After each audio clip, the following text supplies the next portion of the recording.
নমো Buddha. Good morning everyone. তো দিনটা হইলো 3 ফেব্রুয়ারি, মানে সরস্বতী পূজা।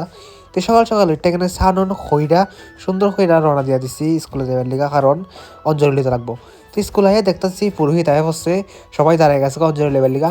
তো আমরা সুন্দর করে অঞ্জলি লইয়া এখানে বয়ে গেছে একটা ফটোশ্যুট করার লিগা। তো ফটোশ্যুট করে এখানে বয়ে গেছে খাওয়ার লিগা, খাওয়াটা তো মাস্ট। তো এখানে বয়ে গেলাম সব বন্ধু বান্ধব মিল্লা খাওয়ার লিগা। তো খাওয়া দাওয়া হয়ে এখানে সবাই মিল্লা প্ল্যান বানালাম যে একটু পার্কে যাবো। পার্কে গেলে যাবো এমনি বেড়াতে যাবো আর কি, একটু ঘোরাঘুরি করতাম আর কি। আজকে আমার গলাটা বেশি ভালো না, কথা হইতে পারতেছি না, একটু অ্যাভয়েড করো। তো এখানে আমরা সব বন্ধু রেডি হয়ে গেছি এবং যেতেছি গা পার্কে। তো রাস্তাতে যেতে অনেক কফল টফল দেখছি, তো দেখা সুন্দর হয়ে গেছি গা পার্কে।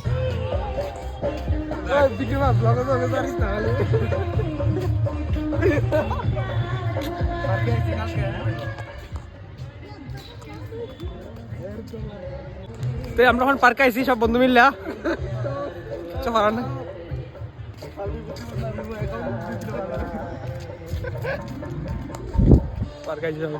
দশ টাকা দিয়া পার্কে টিক্কা 10 মিনিটও আসলাম না, মানে কিচ্ছু খাওয়ার নাই। আর এরপর আমরা বাইরে গেছি গা, একটা টিফিন করলাম। টিফিন কইটা সুন্দর হয়ে এখন আবার যেতেছি গা বাড়িতে।